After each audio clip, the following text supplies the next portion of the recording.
وہ لوگ نچاور جو ہے وہ پیش کر رہے تھے۔ اللہ رب العزت اس بچے کو علم و عمل میں ترقی عطا فرمائے اور عمل کرنے کی بھی ساتھ ساتھ توفیق عطا فرمائے۔ تو عزیزان گرامی، بیٹھا بیٹھا مجھے ایک بات یاد آئی قرآن کے حوالے سے۔ میں یہ سمجھتا ہوں کہ یہ بات سننے کے بعد اگر پھر بھی ہمارے دل کے اندر وہ محبت وہ پیار نہ اٹھے تو ہماری قسمت سوئی ہوئی ہے۔ ہمارا اس دنیا میں رہنے کا مقصد ہی پھر نہیں ہے۔ حضرت بشر حافی رحمۃ اللہ تعالی علیہ، کبھی نام سنا ہے؟ حضرت بشر حافی رحمۃ اللہ تعالی علیہ کا نام کبھی سنا ہے آپ لوگوں نے؟ جی، یہ وہ بزرگ ہیں، یہ بزرگی سے پہلے کی بات ہے۔ ہر وقت، ہر لمحہ، ہر گھڑی شراب کے اندر دھند رہتے تھے۔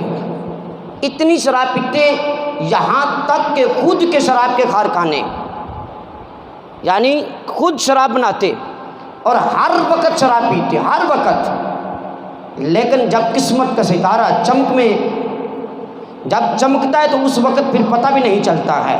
تو حضرت بشر حافی رحمۃ اللہ تعالی علیہ، آپ ایک راستے سے گزر رہے ہیں تو راستے میں ایک ٹکڑا صرف بسم اللہ الرحمن الرحیم، یہ قرآن کی عظمت، قرآن کی شان، یہ سمجھ کر اس بسم اللہ الرحمن الرحیم کا ٹکڑا اٹھا لیا۔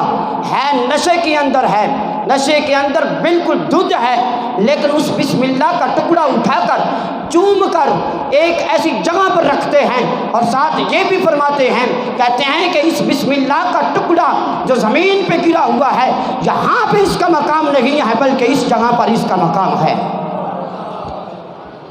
اب میرے رب کی ذات دیکھ تو رہی ہے کہ میرا بندہ کیا کر رہا ہے، لیکن جب قسمت ستارے میں جب گردش کرتی ہوئی حضرت بشر حافی کے دروازے پہ آ کر دستک دیتی ہے تو اللہ رب العزت کی طرف سے اس بندے کو الہام ہوتا ہے اور وقت کے ولی کو میرے رب کی طرف سے حکم ہوتا ہے، جا بشر حافی کے دروازے پر اور ان کو جا کر کہہ دے کہ اللہ تجھ پر خوش ہو گیا ہے، اللہ تجھ پر خوش ہو گیا ہے۔ وقت کا ولی ہاتھ جوڑ کے عرض کرتا ہے، رب یا اللہ میں ایک وقت کا ولی تیرے فضل سے، تیری کرم سے، تیرے محبوب کے نالے پاک کی خاک کا صدقہ ہے اور وقت کا ولی ایک شرابی کے دروازے پر چلا جائے۔ میرے رب نے فرمایا کہ جانا پڑے گا۔ دوسری رات پھر خواب کے اندر تیسری مرتبہ میرے رب نے فرمایا کہ میرا حکم ہے کہ چلا جا بشر حافی کے دروازے پر۔ جب بشر حافی کے دروازے پر جاتے ہیں، شراب کے اندر دھند ہے، اتنی زیادہ شراب پی ہوئی ہے، لیکن دروازے پر آئے، دستک دی، پوچھا کون ہے دروازے پر آنے والا؟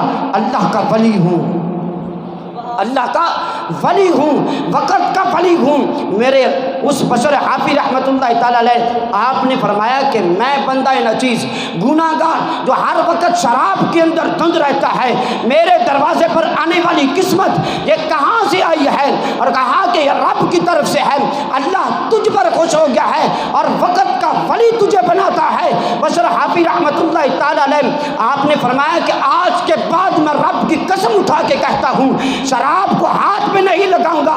اور اس کے بعد بشر حافی رحمۃ اللہ تعالی علیہ نے یہ بھی نیت کی، آج کے بعد جب تک میرا سانس چل رہا ہے اپنے پاؤں میں جوتی نہیں پہنوں گا، اپنے پاؤں میں جوتی نہیں پہنوں گا، جب تک میری جان ہے تب تک میں اللہ کے کلام کا تقدس کرتا رہوں گا، اللہ کے قرآن کے ساتھ محبت کرتا رہوں گا۔ میرے رب نے وقت کا ولی بنا دیا۔ اور جس راستے سے بشر حافی رحمۃ اللہ تعالی علیہ آپ گزرتے وہاں پہ جانور نہیں چلا کرتے تھے، وہاں پہ جانور گوبر نہیں کیا کرتے تھے، اس لیے کہ یہاں سے گزرنے والا اللہ کا ولی ہے۔ جس وقت آپ کا آخری وقت ہوا، وصال ہو گیا، جب وصال ہونے کے بعد ایک گلی سے گزرنے والا شخص نے دیکھا کہ گوبر پڑا ہوا ہے، آپ نے آوازیں لگانی شروع کر دی، زور زور سے آوازیں دی، کہا کہ آج اللہ کا ولی ٹر گیا ہے، آج اللہ کا ولی اس دنیا سے پردہ پا گیا ہے۔ لوگوں نے کہا کہ تجھے کیسے علم ہوا، تجھے تو پتہ بھی نہیں ہے کہ بشر حافظ دنیا میں ہے یا نہیں۔ کہا کہ اللہ کا ولی اس دنیا سے چلا گیا ہے۔ کہا کہ اس لیے کہ بشر حافظ جس راستے سے گزرتا تھا اس راستے میں جانور گوبر نہیں کیا کرتا تھا۔ آج اس گلی میں میں جب گزرا ہوں، اس گلی کے اندر جانوروں کا گوبر میں نے پایا ہے۔ جب پتہ کروایا گیا بشر حافظ کے گھر سے، واقعی ہی آپ دنیا سے رخصت پا چکے تھے۔ بات کرنے کا صرف مقصد یہ ہے کہ بشر حافظ رحمۃ اللہ تعالی علیہ اگر ساری زندگی شراب کے اندر گزارے، لیکن صرف ایک بسم اللہ کا یعنی بسم اللہ الرحمن الرحیم کے ایک آیات کو اٹھا کر اور چوم کر ایسی جگہ پر رکھ دے، دل کے اندر نیت یہ رکھیں کہ یہ اللہ کا کلام ہے، اللہ کا نام ہے اور اس کا تقدس کرنا ضروری ہے۔ اگر بسم اللہ کی تعظیم کرنے والا اللہ کا ولی بن سکتا ہے، اور جو ساری زندگی اللہ کے کلام کے ساتھ پیار کرے، اللہ اس کو کیا مقام عطا فرمائے گا۔ تو عزیزان گرامی، اللہ کے کلام کے ساتھ محبت کریں، ان کے ساتھ پیار کریں، ان کے ساتھ عشق کریں، ان کے ساتھ جتنی محبت ہوتی ہے محبت کریں۔